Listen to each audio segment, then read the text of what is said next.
is we take the letter N, on which kind of gets the tone in the proper place in your head where it's supposed to be, and we're singing the vowels. So we're going to do that right quick. Do some scales. Mainly because we don't warm up, we'll be the same way. We were going to be warmed up when we got here. That's right. Or you probably didn't give you a chance. No, he worked and we got the best. I was talking for you, just barely. All right, you ready, Steve? Start it up here. Hey, all right, start it up. Hey, there we go. Hey, good. Let's take it up this time.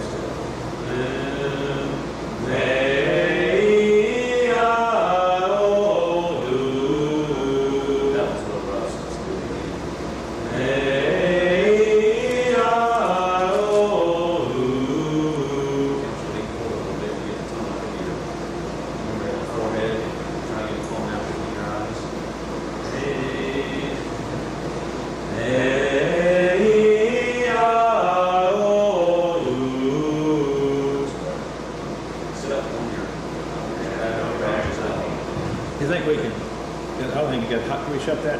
Yeah. Get so much background noise here, I'm afraid.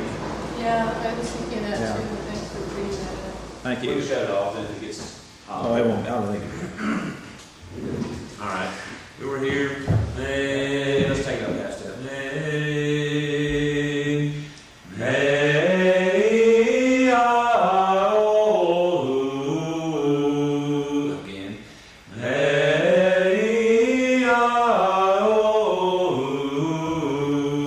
let's take a half step. Hey, be sure to go down and do the last one. Hey, let's do that one again. Hey, let's take that a little more. Hey, you've got a little more range than I do today. Hey, let's try it on that a little bit. Hey, half a step more, maybe we'll just stop for a little bit. Hey, hey, let's do that one again. I was a little rusty on that one. Hey, yeah, your high is definitely better than mine today, so Mine's better than usual. that's good. All right. Now then, we're going to, for a little bit, use, for lack of a better term, what I call the arpeggio method of pitching. And basically, the way that I came up with this, do you want to kind of tell kind of how Sure, that yeah. go along? The way that I came up with this is just took what I've been doing all along and actually formalized it into an actual form. Because the most common way of pitching songs, there's actually 2 or 3 different ways, but the most common way, and our brother did it, is to find the note within the song that's the highest note physically for you to sing. And you look in a couple of places, you look in the soprano line, you look in the tenor line, because those are the 2 higher parts. And then you pitch the rest of your song to that note. In other words, you sing that note as high as you can comfortably, and then you sing down to what would be the starting note, or the key tone, which we would call then do. And I figured out, just by kind of looking at what I was doing, that every note of the scale could be covered with 3 arpeggios. And if you notice the first 2 notes in each one of those arpeggios, you'll look and see do, re, and up top, mi, fa, and sol, la. Now the only one that's not covered is T. That's the only note that wouldn't be covered in the scale. As you sing a diatonic scale, do, re, mi, fa, sol, la, ti, do. The only one that wouldn't be covered would be T. So what we do is we put T with the do, re arpeggio on the bottom. So if the high note, for example, would be fa, we'd use the first arpeggio up there. Or if it would be mi, we'd use that first arpeggio. If the high note is a sol or a la, we use the second arpeggio. And if the high note, of course, would be a do, re, or a ti, then we'd use the third arpeggio. So basically what I did was just took it and put it into 3 arpeggios, which people were doing anyway. I just don't think it had ever been formalized. Mhm. And I just When you say teach. people were doing it anyway, you mean just that was one approach that they were taking? Yeah, that was an approach that they were using. I don't think anybody recognized, though, that it was really just it could really be put down into 3 arpeggios. Was that something that your dad did as well, or is this something that you Yeah. added to your? Now, that's something, well, see, like I say, it's a different approach. Dad generally, what he doesn't use, like he'll use a separate arpeggio maybe for me and then one for Fa. So he may end up with 6 arpeggios, you know what I'm saying? And basically what I've done is condensed it down to 3. So you've simplified it. And I've tried to, yes, I've simplified it basically. Because we very rarely sing the song exactly where it's written, just because people aren't used to singing. If you don't sing every day, it's very difficult to sing the song right where it's written. So we generally sing it where it's comfortable, at the same time singable. Well, also, not everybody has such an incredible range. Right. So it makes sense to put it where you can actually reach Yeah, it. if you don't put it where the congregation can sing it, well, you know, you're just hurt yourself. You get up there and you sing a solo. Well, I So, think that's a difference between churches that hire like professional singers, you know, and musicians, and then Yeah. they do sing it exactly as it's written. right. And people that are more oriented towards congregational singing, you know, it makes sense, it's more practical Sure. to do it the way you're doing it. Yeah, I think it is, and it, as long as your leader is really intent upon getting it close to the pitch, and we try to get as close as we can, don't get me wrong, to what the pitch is supposed to be, because generally, writers of religious music try to write it where the congregation can sing it to begin with. You know, they try to write it with that in mind. So we try to get it as close to the pitch as we can, but like this time of year, everybody's voice is messed up. You know, so you get up and try to pitch a song, and it can be a lot of fun. I mean, so, you know, it can be quite downright embarrassing, really. But what we've done is just simplify it down into 3 arpeggios. And I think that's easier because if anyone can remember and memorize these 3 arpeggios, I feel like they can pitch any song. You know, if they can just get these 3 arpeggios memorized. Now that's probably oversimplifying a little bit, because the arpeggios have to be sung not only at the right pitch, but also the relationship between the pitches is really important. Mm-hmm. You know, if the relationship between the pitches is wrong, then the ketone's going to be wrong. And that's the goal of those arpeggios, is to get the ketone. You notice each one of those ends up on do. Do is always the ketone in a scale. You ever hear the musical sound of music, you know, do, a do, they always start on do, because that's the ketone. In other words, that's the song, that's the note that the song is written in. But that's our goal, is to get to do in whatever particular song we're singing. And that's the way that we get there, is using these 3. First one we're going to do is, there's a book there if you want to look along. We're going to look at page 361.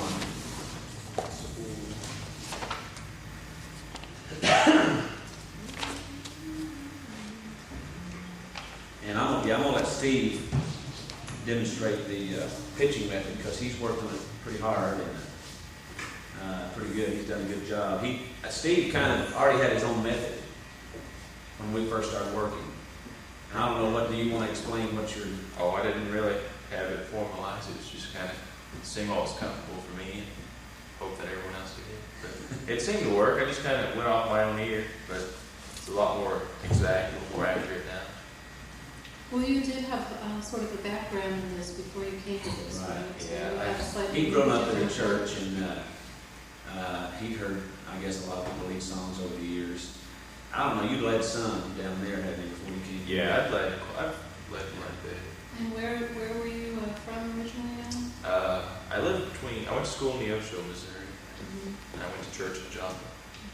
So that's where I was from. Pretty large congregation, so.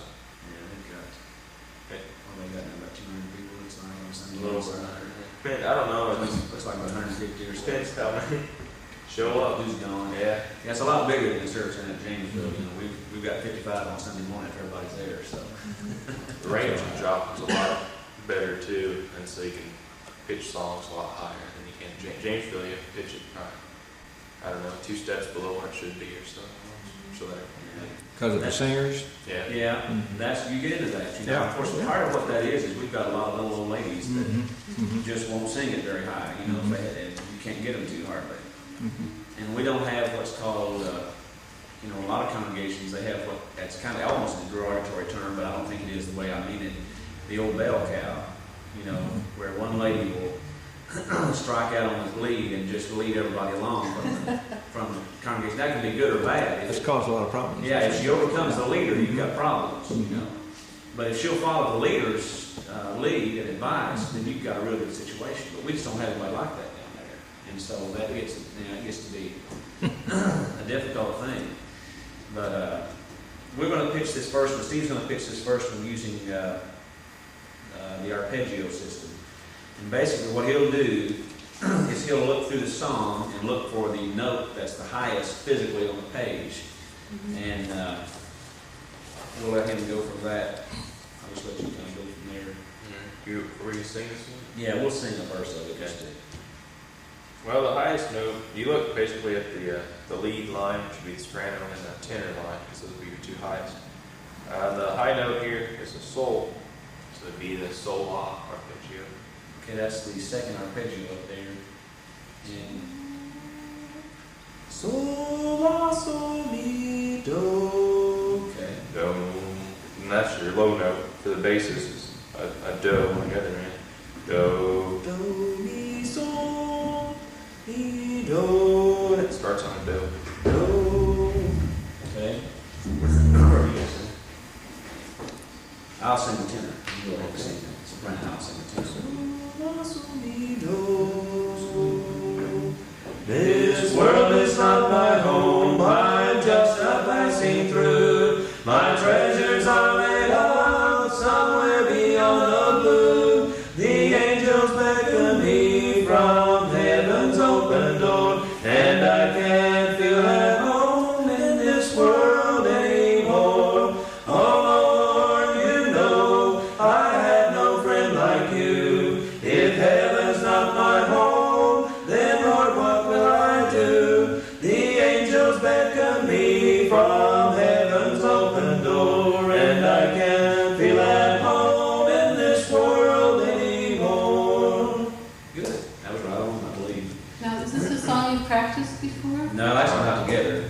We had never practiced this one together. So We've you're sung actually in kind of church. like sight reading? Well, we've sung this in church, but we haven't actually practiced it together. Kind of growing up on that song. Well, that's no Albury Brumley song, which, you know, his tradition here in Missouri is very strong. So, Well, I don't know too much about him. Tell me about who he is. Albury Brumley is one of the great shade note publishers, and of course he grew up here. His grandson now has got a theater down here in Branson. He grew up in southern Missouri? Yeah, what town was it? You know, Why'd you ask? Over by Cyclone. I want to say Afton. Is that right? No. What's On past Stark City. Oh, what's the name of that? why'd you ask me? I could, if you hadn't asked me, I'd have told you right off the bat. I'll call you later. Yeah, I'll think of it before we leave here. I'll think of it. But he's one of the great publishers of shade note singing, as I said, shade note music. And years and years ago, when Stamps Baxter was on the radio and all those kind of things, Albert E. Brumley he'd publish a songbook every year. And he would publish in that songs of a lot of new writers, but a lot of his own songs. He's a very prolific songwriter.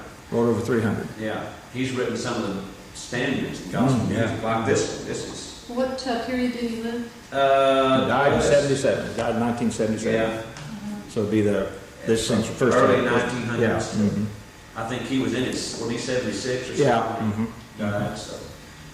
So Born this around- collection here is a combination of his own His in there, there's a lot of other writers in and there. other people's. But he has his own, his books are still in publication. I mean, they still publish his songbooks.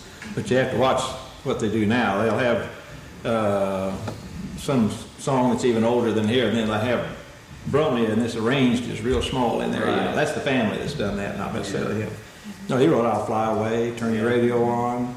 Oh gosh, the list is just. Yeah. I couldn't even name all of them. No, he's got, Yeah, he was in Country Hall of Fame and the Gospel Music Hall of Fame. He really was a big, big name in gospel. Our biggest in this part of the country. The interesting thing is, you know, the old story of the prophet in his own country.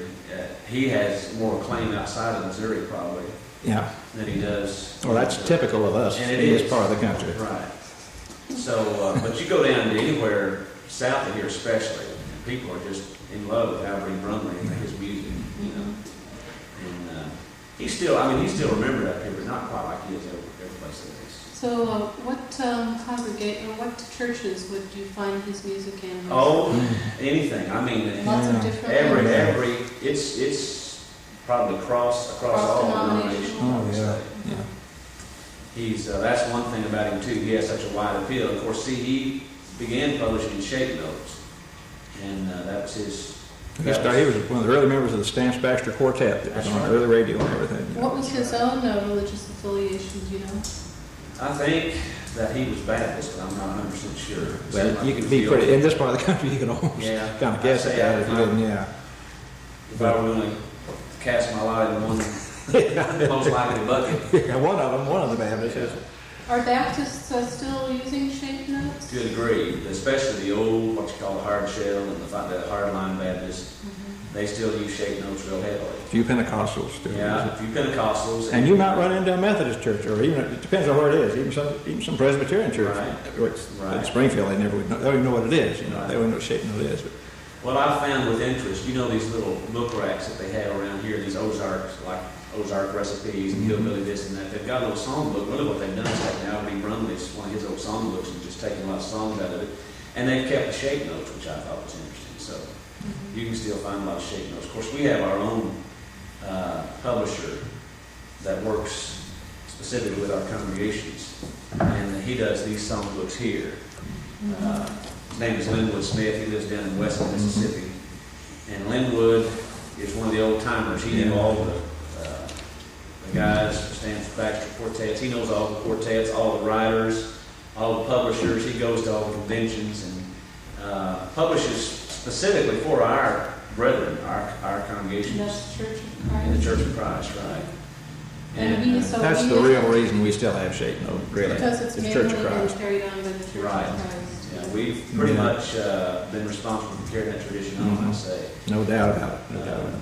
In this part of the country. Yeah. Why do you think it has faded out in some of the other churches but remained so strong in the Church of Christ? I think one of the reasons is the instruments, the lack of instruments.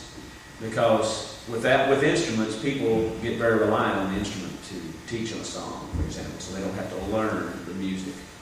Whereas in the Church of Christ, where we don't have instruments, people have to learn the song because they don't really have any recourse except to learn the song. They don't have an instrument to back them up and to teach them the song. So I think that's probably why it's maintained the strength that it has. And the reasoning behind that is it's so simple.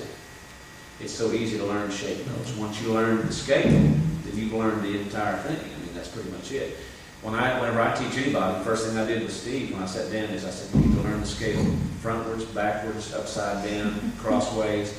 I said, to be able to sing it at the drop of a hat, because that is the most important thing. It's the backbone of the thing. And he's really done a pretty good job because he didn't know the diatonic scale with the do rate, the do to do. He didn't know it like I'm talking about, at that point. He's done pretty good though. He's working on it. So, do you have anything you want to add about any of that? I guess talking history, and I can go on. Of course, see, you have to remember, I've been indoctrinated in this kind of by my dad because he's also a gospel preacher, so we travel across the country in the summer, and he'd relate all this stuff to me. Tell me about your dad a little bit. Being a singing school teacher too. Yeah, Dad teaches singing schools, of course, and a lot of times that's where we'd be going. We'd be going to a singing school at some congregation, maybe in West Virginia, California, Michigan. We traveled all over in the summer, and I felt kind of privileged because I got to travel with him when the rest of the family didn't sometimes. And the ways he'd keep awake, Dad liked to get him and drive all the way, wherever it was. The way he'd keep awake is we'd work on singing, and so he'd go to hold a singing school. And in fact, I'm kind of carrying on that tradition because, like I was telling you, I have 2 singing schools this summer. One in McGregor, Texas, which is really Waco, and the other one in Norman, Oklahoma. So, but I'll take them all through this stuff that I'm teaching here, and of course we'll also learn lines and shapes, a traditional way to read music, because it integrates real well with the shape notes. So apart from working with your tradition, with your congregation here, have you had any singing schools here in Missouri? Or have you thought of starting any up? I tell you what I've been thinking about doing, and it's kind of a semi of a dream thing, but what I'd like to do is have a week-long retreat for fathers and sons, where members of our congregation or anybody else that wanted to, I guess, would come and we could just work on singing all week long. And the dads and sons, I really want to stress that because I think, to me, that's the important part of the tradition. And that's one reason why I'm so strong in it, is because my dad, really stressed that to me and passed it on. And I found real early on in life that I could please my dad by singing. And sometimes when we were mad at each other and couldn't get along any other way, he'd go in and sit down at the piano and I'd go in there and start singing, and that just smoothed everything over. So I think that tradition is what I'm looking to establish in other fathers and sons. I'd like to. You think that would actually strengthen their relationship? Oh, I think it would, family yeah. ties? And also, of course, it benefits the church. You're establishing leaders for the future. So that's something I've talked to some of my friends about. It's just a matter of logistics and those kind of things. It's actually getting down to doing it. What about a mothers and daughters version of that? Well, I think that'd be great too. Yeah. What we get into, is in our churches, the women don't lead songs. But what I do when I have my singing schools, the women are involved, and I teach them to lead songs, from of course wherever they're at, and also pitch songs, because what I want to stress to them is that their sons may grow up to be leaders too.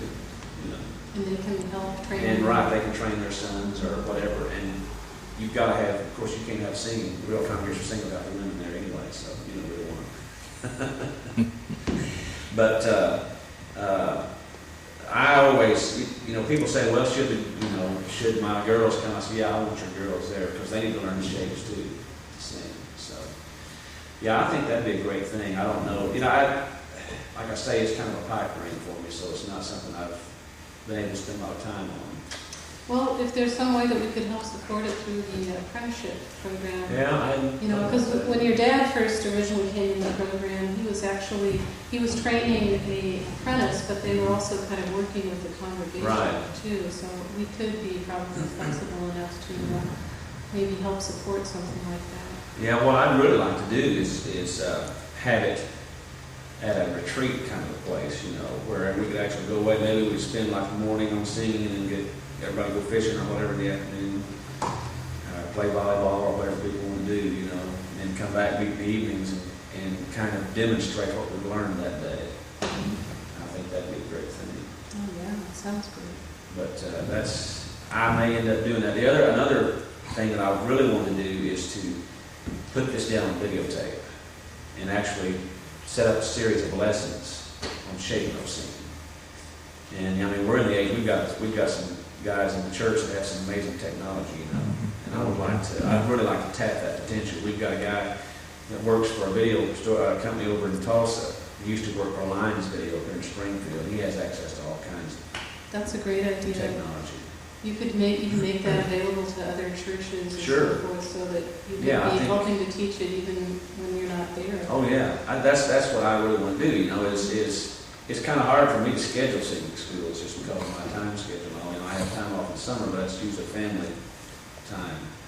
So this is how congregations could have a singing school at their congregation without me being there. So I'm figuring it'd probably take a series of about 7 tapes to really do what I want to do. So but anyway, that's kind of got off. That's interesting. No, that's good. And we're going to do another arpeggio now. Let's see. Look at page 403. I picked these out before he came just so I would have 3 with 1 for each different arpeggio. So that's the only really agenda that I have without looking through the book. Now, are these songs that are commonly sung in your congregation as well? Yeah, they're familiar to most people in our congregations. Of course, this book was put together by a Church of Christ man, Ellis Crum. basically what he's done is gotten all the traditional songs that the church has sung over the years and put them together in a big book. I don't like the book because a couple of reasons. He's gone in and some of the songs he's made changes to where he felt like there were scriptural matters, or maybe the church, maybe it said something that maybe he didn't think was exactly, So you know what I'm saying? he's Like, taken a few liberties. he's taken a with few the song liberties. texts. which his idea is, you know, that whatever he wants to sing should be 100% scriptural, and I think that's fine to a degree. But if it's really that questionable, I think you just leave it out. You know, if you really have a problem, instead of actually taking, I have a real problem with taking something that somebody's written and making a lot of changes, because I believe in, you know, poetic license with the writer, and I believe he had a certain amount of leeway. So, but and the other reason I really like it is because it's got 600 and some odd pages or songs in it. And what generally happens with our brethren when they buy this song book is you get a song that will get one favorite song, and he'll just leave that. So what you've got is 90% of the books never used. You know, and that's the other thing that's kept our singing alive is these little books, because Linwood publishes these books about every 3 years, and he puts new songs in there, new writers, and that kind of forces people's hands to sing new songs, and it keeps the tradition alive. You know, I can only sing Lily of the Valley, for example, is a beautiful song, but I can only sing that several times, you know, a couple of times in a row before I get real tired of it. You know, so it's important to have people that are writing still in that traditional vein, but new material. it really is, and we've got that. There's a wide array of men that are writing those. And Linwood's one of the only people I know that's actually actively seeking them out and publishing their songs. So, How much has modern gospel invaded their traditional shape note singing? it has a lot, because, like I say, they've changed over to the instruments, and what you get is a lot of the modern music. They publish their music and never even think about publishing the shape notes, you know. And of course, when they do that, for our brethren, pretty much it's not much use. And we've got a few ambitious fellows that'll sit down and put it into shape notes, you know. That's what I was wondering. So it has to be translated. Kind of, So yeah. in a way, that sort of protects the integrity of the tradition. Yeah, it does. It does. Yeah, because whatever's translated is going to be something that's valid for us. Right, it has to go through that process of becoming a shape note Right. type of song. So that's going to be, I never thought about it that way. That's a good thought. See, what are we looking at, 403? Here. Okay. T. Okay, this is an interesting, I picked this one out for a reason, because it has as the high note T, which you'll look down in the, well, look at the last line, that'll be easiest. About the second measure, there's a T up there with a flat by it. That's the T, that's the symbol of the T. It looks kind of like a snow cone. I don't know if you can see that or not. It's right there in the, right there. Oh, underneath it. yeah, okay. That's the T, and you notice how high up above the other notes it is. That tells you that that's the high note. Yeah, it does look like a snow cone. Right, it does. Well, see, we relate those as, you know, me as a diamond, fa as a flag, you know, do as a triangle, sol as a circle. We kind of relate those because people can relate. That's one of the reasons for the shapes, is they're all distinct and people can relate them to something. Actually, it's kind of interesting to me, especially being a computer user, because what they did was take graphical interface or graphical representation way back then, and we think we're the first ones ever notice icons and pictures and graphical representation when we're not. You know, people have been doing that for a long time. So anyway, he'll use. Go ahead and tell what you get to play. When you use the do re, this T will kind of fall in there. Yeah, T is actually a little. T's included. It's below do, so it would actually be included in the third arpeggio. Okay. He won't actually have to sing the T though, because T is really an unusual note to be the high note of the song. It's in maybe, I'd say 1 out of every 200 or 300 songs probably has a T as a high note, so it's rare. Well, it looks like you're, go ahead.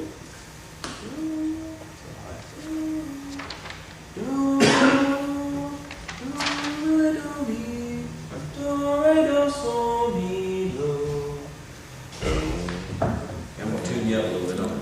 Do, re, do, sol, mi, do. probably need a little higher than that. I'm feeling. Let's wait on that. Go ahead and sing the arpeggio higher. There you go. Do. Now try your low note. Do. Wow. Let's see. Wow. Do. So mi. Do.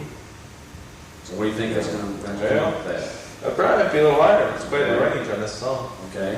So remember, you're not singing the do actually, or the re. Yeah, we're going below that. Right. So you can sing up a lot higher.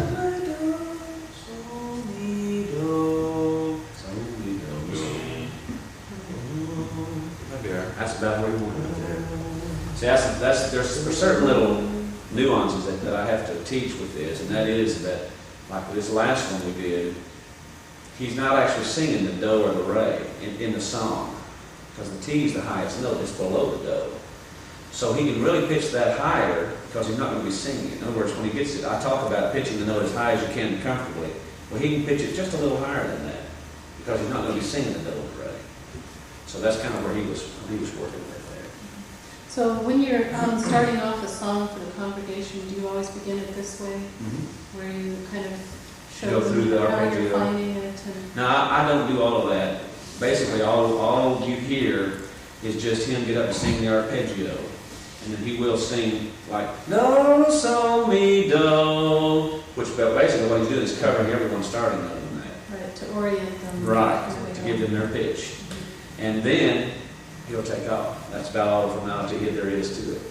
Now, in the congregation, do all the people sit in where their particular line is, or do they just sit all over They the just place everywhere. and they somehow manage to stay Yeah. where they are? That's amazing. Yeah, they don't sit in They don't sit in soprano, tenor, Right. alto, no. Now we do that sometimes for recording purposes.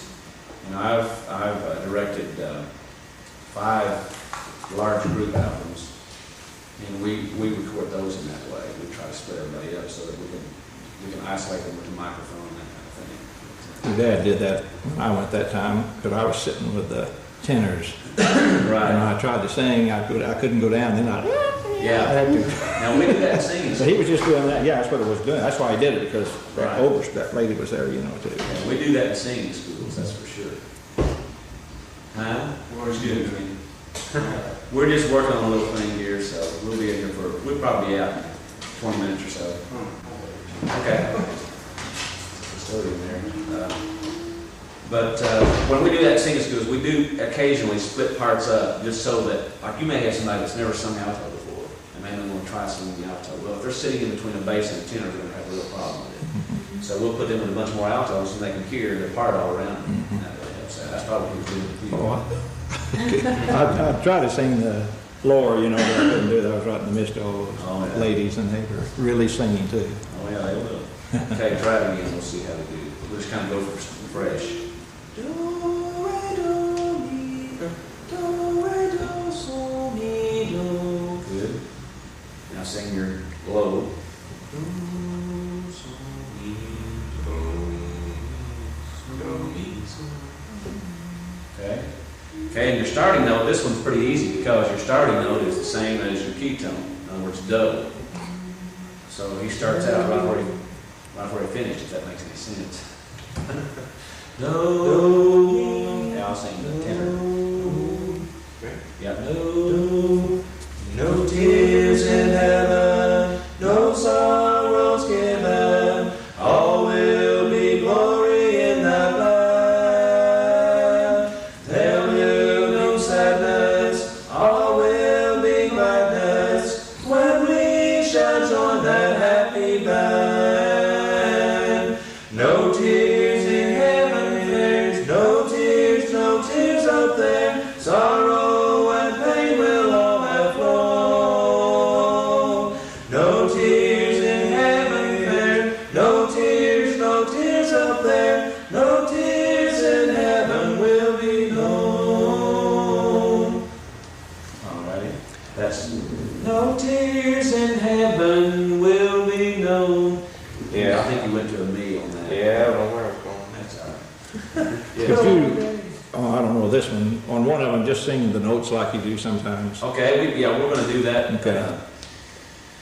We're going to do some sight singing. Yeah. So we could do it with that one. Well, whatever you'd be comfortable We'll do with. it Slow. Okay, he wants to do it Yeah. slow. It's hard to tell. Yeah, I thought saying unless you were. Okay, we'll find one here in a second, we'll do that way. We'll do one more with, I'll let him pitch one more, and then we'll look at 49, we'll look at number 49. The hard rock picture.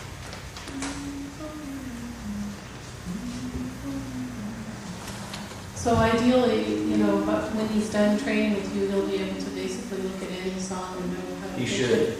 He should be able to look at any song and not only pitch it, but also he should be able to take a new song and pretty much read it. In other words, without hearing it, be able to sit down and figure it out.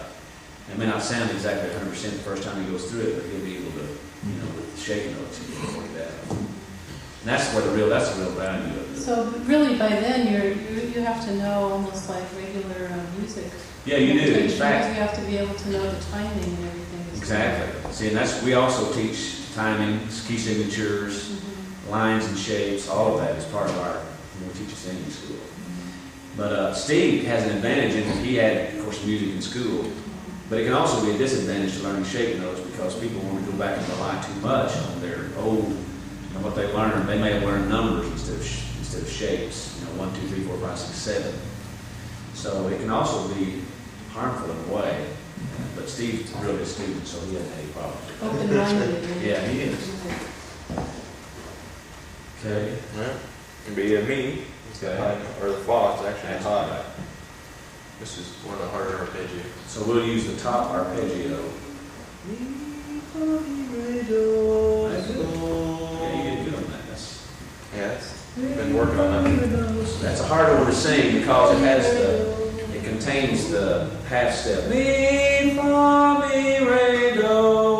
So it's a little bit harder to sing and get the relationship between the notes right. But go ahead and sing again. Mi, fa, mi, re, do, so. Okay, the reason he goes down to sol is because his starting note's a sol. So that's where he's going. When you see, he'll say mi, fa, mi, re, do. And that's his key tone. So why didn't he use the sol if the starting note is the sol? Because that would be if the high note were a sol. Oh. See? But the high note is actually a fa, so he's pitching to that and singing down to his do. Mi, fa, mi, re, do, so. Now try your low note. Sounds pretty good. Did a good job. That's your first one. That's good. There's your I first don't like the 10. that. I like when you hit it on your first 10. That's good. Okay, I'll sing the tenor. Not too excited, but I'll sing it. Kneel at the cross, Christ will meet you there. He intercedes for you. Lift up your voice, leave with him your care, and begin life anew. Kneel at the cross, kneel at the cross, leave every care, leave every care. Kneel at the cross, kneel at the cross. Jesus will meet you there, That's beautiful. That's Thanks. a really nice one. You want to do that one with shapes? Can you do that one with shapes, or is that Yeah, too probably. hard? Probably. That should be easy enough. Remember, you've got, when we sing shape notes, the sharps you sing with it. Like, for example, if it were a re, you change it to re. You say, instead of saying re, you sing re because it was sharped. It was had a sharp. So you may hear you do that one. I think that's the only one. May not be Steve. good. That's okay We too. won't know the difference. That's okay. So when you say sing with the shapes, weren't you singing with the Yes. shapes just now? Yeah, we were, but we'll sing with the names, I should say. The names Oh, of I the see. shapes. That's what I meant. I sometimes say what I don't mean. The names of the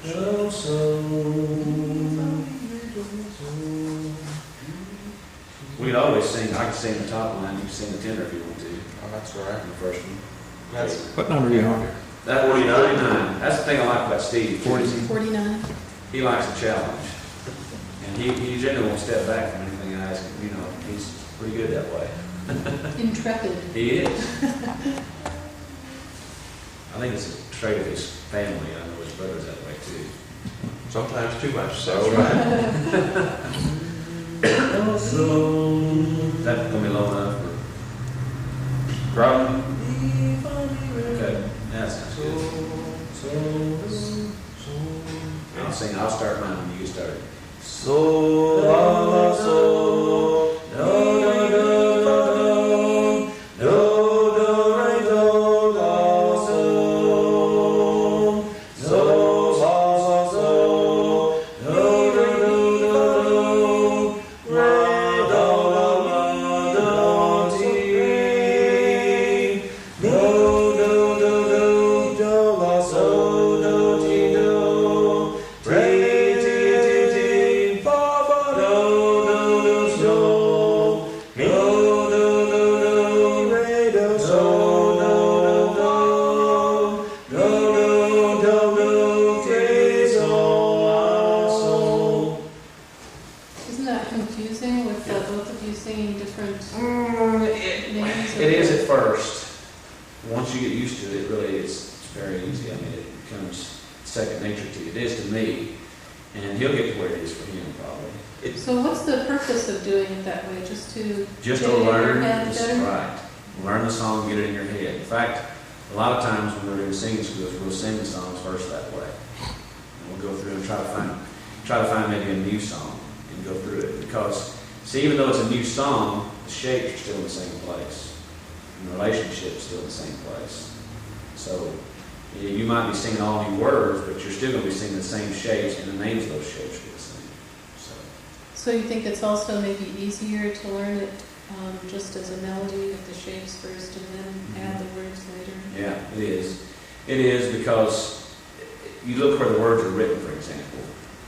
They're written in the middle, and if you're anything but an alto or a tenor, it's hard to see to hook up the location of the words and the notes, because you notice there's quite a bit of space. To be reading both of those at Right. the same time. So, if you have to look at just the shapes, there's the beauty, see, because you don't have to look off anywhere else. You're just reading off the shapes. But, there's a lot of little reasons like that. It's simpler. I had never sat down and figured them all out, but I know. I'll tell you what I do know is that all through school, especially my junior high and high school years, my chorus teachers were always just amazed at the fact that I was able to read music the way I was, and they would always, nearly always, without exception, ask me if I was in the Church of Christ. That was just a question, and I thought that was peculiar, maybe to Southern Oklahoma, because that's where I grew up in school, you know. But Jonathan's in school up here at Nixa, and his teachers have asked him the same exact question. So, you know, there's something to that. So those music teachers are aware of who's carrying on this tradition? Sure they are. Sure they are. I find that very interesting. I'm going to fade this for a second. In Springfield, and he was leading with the singing school there, and I was amazed at how full it sounded. It's It really sounded immensely Oh, rich yeah, and yeah. full. along those lines. You know, we try to encourage our people to build buildings that are acceptable to that sound, and not put, like, you know, what we'll get is we'll get brethren that sit down and build a building, and they think, what can we do here? We want to build it like an office. We don't want to build like an office, you know. We want them to not put the type of tile in the acoustic tile that sucks up sound, and the carpet, and the best ones for singing are these old country churches like down here at Janesville. It's been there 100 years this year. This is their 100th year, their centennial. 101. Yeah, that's right. Actually, it was last year, wasn't it? I forget about that. But it's, you know, it's only carpet we've got is right down the aisle. It's just so when people walk in, you don't hear them clomping down the aisle. And that's it. It's got that old high ceiling in it, you know. Man, you talk about. I mean, You know where most of our music parties are in the kitchen if we can get in there. Oh yeah. Yeah, because there's no carpet, no nothing, you know. That's What's Sound the just name effortless. of that church? Janesville Church of Christ. Yeah. I've been down there. I'm in my 9th year right now. So. Excuse me, just a second. Yeah, it's fine. I wish you could come down to it. Well, if I can ever, no, see, the Geographic was gonna come over there, you know. Right. And then they had a little problem over at Emmett's. Did you remember hearing about that? No. Oh, it got on and off. The photographer at that time got caught in the middle of a feud over there. Oh, no. And between the extended family for that whole county over there, and then some guy had another business there too, and he got thrown in jail and all that. I mean, it was big. So they held off for 2 years now, and they're back now. Oh, I remember last time that happened. Yeah, I remember that happened Well, last that's when it happened, just about 2 years ago. And so now they're back again, and they're going to go ahead and try and get it ready. So Well, that's a real he picture. called me last night, but I may suggest to him again. I don't know what he's going to do. You know, I'll let you know now if he thinks. The only thing they've done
also has a band. Where had we been?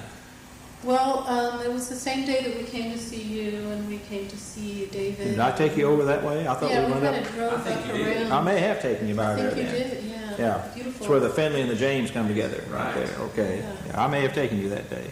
I think didn't I remember. even got some photos of it. I'll have to look back at my You did. We pulled up on the front there, and you yeah, took some and I shots of jumped out, it. and Yeah. It was like real windy or something. Mm-hmm. In the fall, of course, those hillsides down there Oh, are yeah. just, I mean, radiant.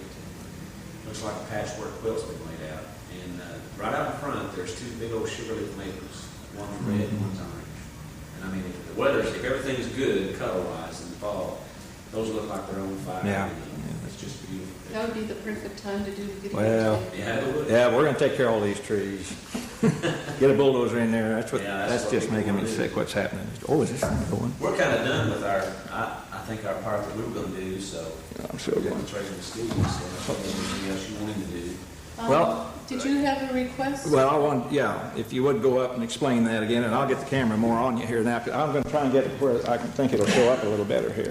He's talking about, they Yeah. only use 4 notes Yeah. of this scale. They don't And use but they are diatonic scale. shaped They like are that? shaped notes, but they don't use. It's almost a chanting. Yeah, it it's really- more like a I don't accordion really- type. Yeah. It's hard to explain unless you hear it. Now, I've got- unfortunately, he may have some of I've that. got some records of it, yeah. He may have some tape or something. Yeah, well, I've got it on records.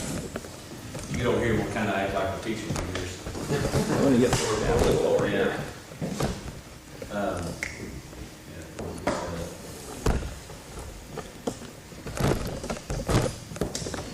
How far back does this go, shaking up? I remember reading a little history about it, that it was sort of developed in the U.S., but way back around In Germany. times. or- Actually, it's where the 1580 or so, the actual shapes were invented. Back that far back? Yes. Oh. And then the names of the shapes came along sometime after that. But a Gregorian church father actually invented the shapes. Yeah. So are some of those sounds, does it still have a slight Gregorian chant sound? The old, like you're talking about, like we were talking about the Sacred Heart, some of them do. It's shouting almost. Yeah, it's different. Da, da, da, da, da, and the person stands in the middle, and there's a square around the mute. Normally that's, now here again, the black and the white are a little different between those two. And some of the blacks I know say, well, all that northern, up north is kind of popular now. They have a big Sacred Heart convention in St. Louis every year, or every so many years. And some of the true blue ones say, well, no, that's not really, so I don't know. I don't know what the thing is about it, really. He's a little rougher, and my mom's a decent singer. My dad doesn't have the greatest pitch voice.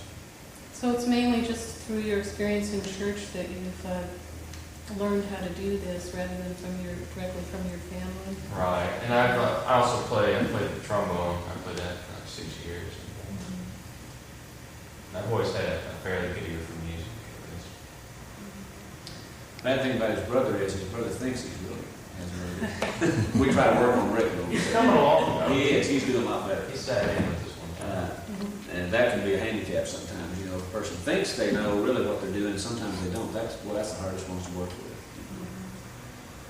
Steve's been a really good student. I mean, of course, I knew he was. That's one reason I picked him. You know, he just whatever I've asked him to do, pretty much he's done. So. Well, let me know sometime if you're ever going to have a singing school at Jamesville, if you pick up some new congregation or something, you know. Yeah, of course, you know, I'm moving in July to Webb City. Oh, But well. I'll be working with the Joplin congregation down there or something, so I'll be, Oh, that's you good. know, on the same basis, but I'll be going to church there. Mhm. Oh, before I forget, Julie Humans, who works with me, her program is called Missouri Performing Traditions. And she's been working with some people in West Plains to put on various music programs there, and they asked her if there were any good shaped note singers down around West Plains. Yeah. So, thought I would ask you, a congregation down there, or anything? There's a congregation in Houston, Missouri, Mhm. that sings real good shape note song music. And one of the boys from down there, old Lynn Baker, you know Lynn, is a great song leader and singer of shape notes. Oh, okay, let me just jot that Now, down. I before think is forget. Lynn living at, he's in Kansas City, isn't he? With the Harrisonville, is he with He Harrisonville? just moved. didn't he? Yeah, I think he's with Harrisonville. Well, now, what's Springdale? Is that pretty much, We've got a church there at, I mean, that big gospel thing they have, is that? oh, they all night, or all weekend singing and they have. Yeah. We're not in your way. And actually, make sure you check the tenor line too, see? Okay, what is that down there at the bottom line right there? So, my initial reaction. Got on the initial. Yeah, okay, so we'll use the second arpeggio, because he said the high note was a sol. So we'll use that second arpeggio there. Okay, go ahead and pitch it to the second.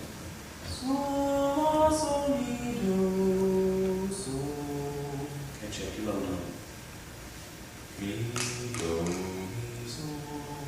Okay. Do, so. You can even beat the time on this if you want to, Cheryl. You can.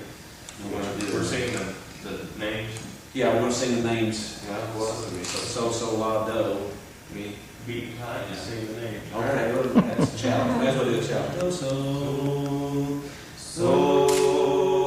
do, la, so, la, da, do, so, do, ti, do, la, ti, do,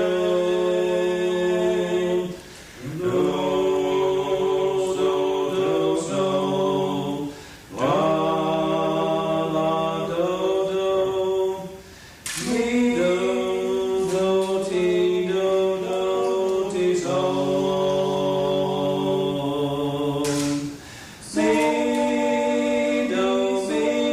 do, ti, la, la, do, mi, do, so.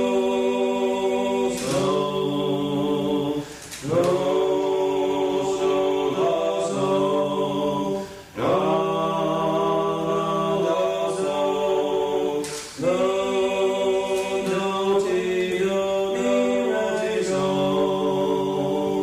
Sure we're beating that cut time, I think that's okay. Okay. Yeah. Actually, you'd sing that one a lot faster, that's Precious Memories, you probably recognize that one. So what's the purpose of the hand movement? That marks the time for the congregation, basically. And we do that, that's also part of it, we were talking about teaching timing, that's part of it, is teaching the mark time. This one's in 4/4 time, which means that there's 4 beats to the measure. A measure of music is one measure or one rule. So that's why you have And we that go particular. down, left, right, up, down, left, right, up. And basically the idea behind that is it keeps the congregation together on the beat But also, you know, some people have asked me, well, why can't you go down, right, left, up? I always teach down, left, right, up. The reason for that is someone's looking down at their songbook and they get lost and they look up and they need to know where to go. Well, if they look and the song leader's here, they know they're on the second beat of the measure. See? So if there's a real practicality to that. Yeah, I see that. But, So if it's a 3/4 song, what is that? 3/4 would be down, left, up, down, left, up, down, left. So you can hear the old waltz time there. Down, left, up, down, left, up. The emphasis being on the first beat. Kind of do a triangle on that. Yeah. And 6/8, you would beat down, up, which it's hard to beat 6 times. So basically what you do is you put 3 into one beat. 1, 2, 3, 4, 5, 6. 1, 2, 3, 4, 5, 6. You can't, 1, 2, 3, 4, 5, 6 would be difficult. Although sometimes on a 6/4, I will beat that way. 1, 2, 3, 4, 5, 6. And that's just kind of a tool to keep the congregation together. That's really where the leader part comes in. You know, anybody can sing a song, but it takes somebody special to lead one. There's a real difference there. So Steve, have you been leading the congregation recently? And had you done that before you worked with Stan too? I had done it before, but after going through this, my pitch is a lot better, and I can.